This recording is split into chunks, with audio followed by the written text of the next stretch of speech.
পাশের বাসার ভাবির হাতে প্রথম যেদিন এই রান্নাটা খেয়েছিলাম এত বেশি টেস্টি লেগেছিল বা লোভনীয় ছিল যে ফ্যান হয়ে গিয়েছি।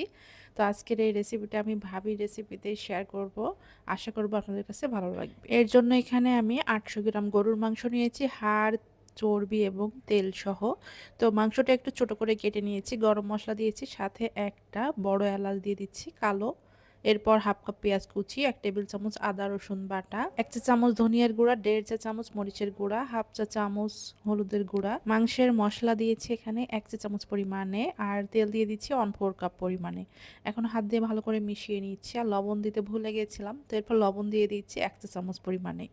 ভালো করে মেখে এরপর 1 কাপ পরিমাণে নর্মাল পানি দিয়ে দিচ্ছি। রান্নাটা দ্রুত করার জন্য প্রেসার কুকারে নিয়েছি, আর প্রেসার কুকারে যেহেতু দিয়েছি এজন্য পানিও কম দিয়েছি। এখন ঢাকনা দিয়ে ঢেকে রেখে দিয়েছি। অন্য একটা প্রেসার কুকারে আমি ছোট সাইজের লাল আলু সিদ্ধ করে নিয়েছি। এখন একটা চামচ দিয়ে এভাবে করে ভেঙে নিচ্ছি, আধা ভাঙা করে নিতে হবে। এরপর যে হাঁড়িতে রান্না করব সয়াবিন তেল দিচ্ছি, গোটা গরম মশলা দিচ্ছি, সাথে কিন্তু একটা কালো এলাচও দিয়েছি। এরপর এখানে পেঁয়াজ কুচি দিয়ে দিচ্ছি 1/4 কাপ পরিমাণে, লবণ দিয়ে দিচ্ছি পরিমাণ মতন। লবণটা দিলে পেঁয়াজটা খুব দ্রুত নরম হয়ে যাবে। আদা রসুন বাটা দিয়ে দিচ্ছি 1.5 চা চামচ করে। এরপর সামান্য একটু নেড়ে ছেড়ে কাঁচামরিচ দিয়ে দিচ্ছি বেশ খানিকটা। এরপরে মরিচের গুঁড়া, ধনিয়ার গুঁড়া, জিরার গুঁড়া এবং হলুদের গুঁড়া দিয়েছি। মশলাটা একটু কষিয়ে সামান্য পানি দিয়ে দিচ্ছি। এখন এর মাঝে যে আগে থেকে আলু আমরা আধা ভাঙা করে রেখেছিলাম সেগুলো দিয়ে দিচ্ছি। এখন এই মশলার সাথে আলুটা ভালো করে কষিয়ে নিতে হবে। এই পর্যায়ে চুলার আঁচটা মিডিয়ামে রাখবেন, রেখে এভাবে করে অনবরত আলুটা কিন্তু দাঁড়িয়ে থেকে নাড়তে হবে। যাই হোক, ভালো করে নেড়েচেড়ে মিশিয়ে যখন একটু নিচ থেকে পোড়া লেগে যাবে তখন এখানে পানি দিয়ে ঢাকনা দিয়ে ঢেকে রেখে দিব। অন্য পাশের চুলায় কিন্তু আমি মাংসটা রান্না বসাই দিয়েছিলাম, তো অলরেডি হয়ে গেছে। এখানে একটু পানি আছে, এখন ওই পানিটা একদমই কমিয়ে নিতে হবে। এদিক থেকে আলুর যে ঝোলটা সেটাও কমে গেছে, আর দেখেন উপর থেকে কিন্তু তেলটাও ভেসে উঠছে। ঠিক এই পর্যায়ে আবারও একটু কষিয়ে নিচ্ছি। যত ভালোভাবে কষাবেন ততই কিন্তু টেস্টটা ভালো আসবে।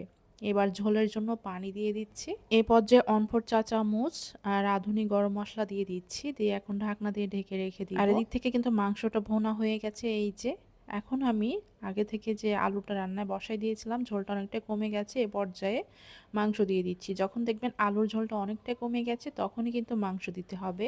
মানে এটা নামানোর ঠিক 10 মিনিট আগে দিয়ে দিবেন। লবণ একটু কম ছিল দিয়ে দিয়েছি। আর এই রান্নাতে কিন্তু ঝালের পরিমাণ যত বেশি দিবেন ততই কিন্তু টেস্ট ভালো আসবে। নামানোর 5 থেকে 6 মিনিট আগে ভাজা জিরার গুঁড়া দিয়ে দিয়েছি। ব্যাস, এবার ঢাকনা দিয়ে ঢেকে রেখে দিব চুলোর আঁচটা মিডিয়াম টু লো আঁচে রেখে।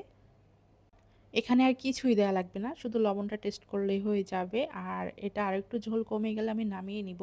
ঠিক এই পর্যায়ে নামিয়ে নিয়েছি, কারণ ঠান্ডা হলে কিন্তু এটা আরও বেশি ঘন হয়ে যাবে। বেশ কিছুক্ষণ কিন্তু ঢাকনা দিয়ে ঢেকে রেখেছিলাম, অনেকটা ঠান্ডা হয়ে গেছে। আর এটার ঘনত্ব ঠিক এমন হবে। এটা কিন্তু সাদা ভাত, পোলাও যে কোনো কিছুর সাথে খেতে যে এত মজা, যারা কখনো রান্না করে খাননি একবার হলেও খেয়ে দেখবেন। সবাই ভালো থাকবেন। আল্লাহ হাফেজ।